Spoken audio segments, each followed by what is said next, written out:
Artemis is an omni-channel digital asset platform for web, mobile, over-the-top or OTT, and the Metaverse. So let's try to understand what Artemis does and what the product is all about, and who the audience might be, and what the capabilities of this product are. So, in the world of tokens, broadly speaking, there are three types of tokens: fungible tokens, non fungible tokens, and semi fungible tokens.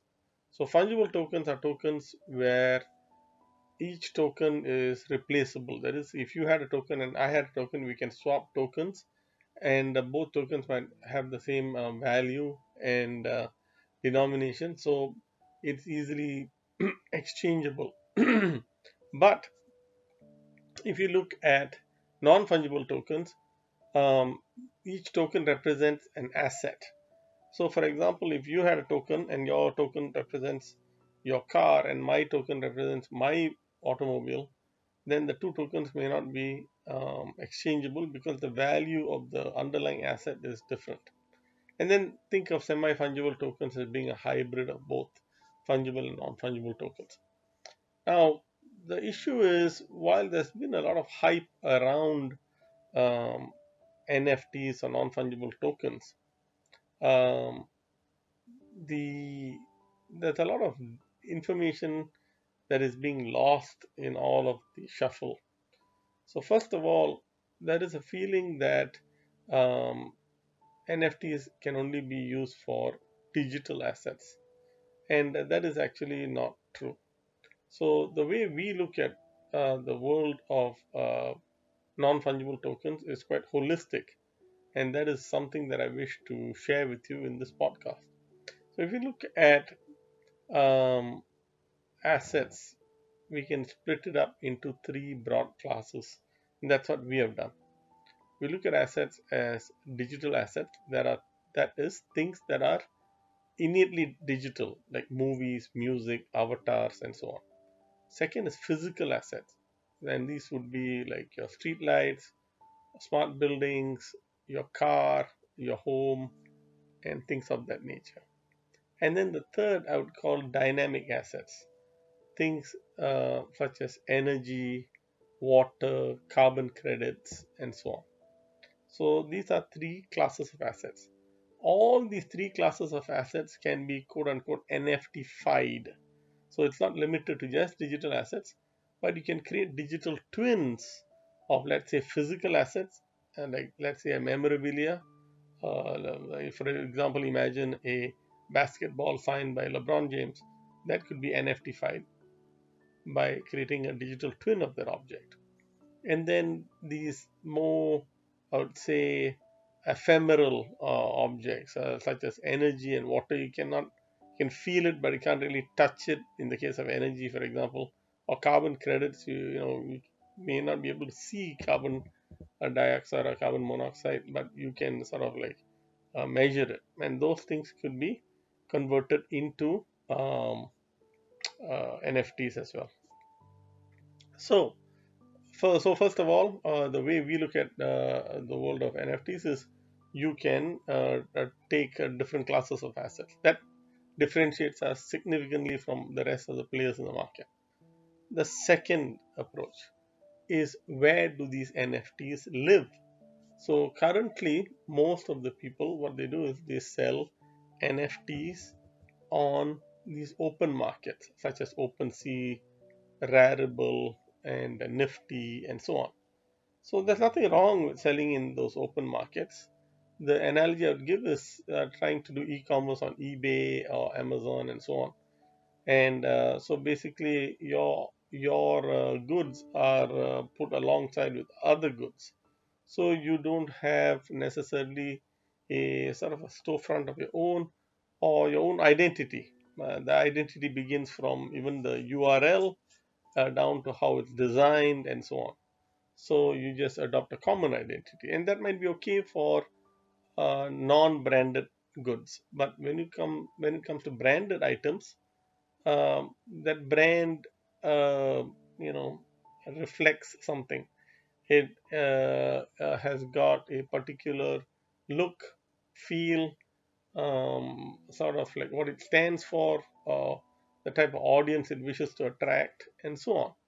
So, for example, if I were looking at the fashion industry, so if I looked at a brand like Giorgio Armani or Xenia, they stand for something, and their customers are a particular type of customer, and so they would rather have their own branded experience. And so how you present your NFTs also matters. So it really matters on the brand that you are representing. So that's an important consideration, and that's where we have a kind of a two-sided approach. One is we allow you to mint NFTs and put it on any platform that you like. The second is you can create your own storefront where you can control the experience and also the revenue model. Okay, so now we're getting into the next part of it, which is the revenue model. So what is the revenue model? So once you put it in an open platform, the only revenue you're going to derive from the sale of that NFT is the first time it's sold to a customer. Thereafter, if it's sold and resold in a secondary market, there is no control and over the recurring revenue. But for instance, if I were a producer of a piece of intellectual property or content and so on, and I would like to get recurring revenue from the secondary market sales of my work product, then I need to control uh, where it's sold, because the smart contracts that govern such revenue sharing and revenue calculations and so on can only be controlled within your own storefront. So that's an important consideration if you wish to receive ongoing revenues. So, for example, people who sell insurance policies, they don't just simply get the insurance salesman gets recurring revenues every time you pay your premium. He does not just get the a one-time commission and that's it. So it really depends on your business model in order to figure out whether you want to sell in an open market or within your storefront, because the revenue model is really dependent on where you sell it. Now, uh, for how much do you sell it? That's another consideration, and that's where we also differentiate ourselves from the rest of the pack. Most of the people in the NFT business or sale of NFTs, they sell it for a fixed price. Some have got some bidding algorithms, but no one talks about dynamic pricing. So let me just describe to you how dynamic pricing might work. So let's say that I mint 10 copies of a particular NFT, and there is some scarcity element to this. And I could make a dynamic pricing algorithm, or which is based on, let's say, a logarithmic curve, such that when there are 10 elements left, the price of an NFT is $100. When there's 9 left, it goes up to 120. When there is 5 left, it's at 250. When there's the last piece left, it might be at $1,000. So the price increases as the scarcity becomes more significant. So we could do things of that nature using our platform. And then the final piece, which is very critical to consider, is where are these NFTs being sold? So most of the platforms that sell NFTs are web and mobile only. So at the beginning of this um, podcast, I mentioned very clearly we are an omni-channel platform. So the word omni-channel has been very popular and synonymous with multiple channels in the marketing space. So in the same way, in the NFT space, we are an omni-channel platform. So today we cover 4 channels, but it could easily increase to other channels over time. So the first 2 channels are web and mobile, which most people are familiar with. Then comes the channel called OTT, or over the air. So one of the things that has taken off like wildfire is the cutting of the cord from how people watch TV, and people watch streaming content these days, and that streaming content comes through various devices such as your Roku box or your Apple TV box or your Amazon Fire box and things of that nature. So people are no longer watching content just using your satellite or cable connection, but actually streaming. But that streaming content could be interspersed with QR codes and so on that you could just snap off of your TV screen and take a person to an NFT experience. So just imagine this: you're watching a show, and on that show, there might be some garment that a particular actor or actress is wearing that you would like to have yourself. And so, if the screen content was presented in such a way that the screen was divided into commerce on one side and the actual content being played on the other side, then you could snap items that you see in that content for your own personal purchasing experience right off of the screen. So that could be an NFT experience as well. So that's what the OTT experience is all about. The next one is the Metaverse. So for those who are not familiar, many years ago there was a company called Second Life, which brought about a concept that did pique the interest of many, but didn't quite make it in the long run. But now the second coming of Second Life, and it's called the Metaverse, where there are a number of companies.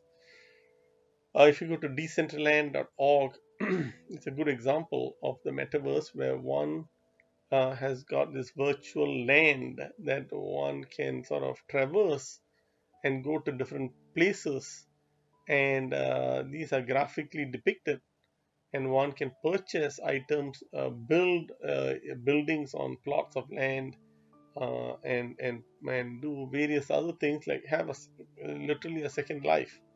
And that second life manifestation is becoming extremely huge. There are companies like Sotheby's who have got art galleries which are in the metaverse. There are musicians conducting concerts which tens of thousands of people are attending in the metaverse. So at NetObjex, all of our employees have got wallets, and we are making our own headquarters in the metaverse as we speak, so that we have a representation of the company in this virtual world, which is separate from the web, mobile, or the OTT experience or the physical world. This is yet another world. So this is these are the four ways in which we can um, distribute or deploy NFTs in the metaverse or over the top or OTT, web, and mobile. And also, I didn't mention, but actually, our product also supports the physical world. You can take a jersey and turn it into an NFT item by adding a tag and so on. So we have done that with certain products as well, like diamonds and other types of products, where we have connected it to a blockchain and using an NFT. So there are multiple channels by which one could distribute NFTs, and so these are the variety of ways and possibilities that are built into our Artemis platform. It's a very rich platform. It's important for the listeners to understand that the world of NFTs that has been discussed and described in the media is a very thin sliver. What we are talking about is much, much bigger, and I encourage everyone listening to explore more about Artemis with the team at NetObjex. Thank you. Thank you for listening to the podcast on NFTs. Do you have a question or a feedback about the podcast itself? Do drop us a note at marketing@netobjects.com, and we would love to hear from you.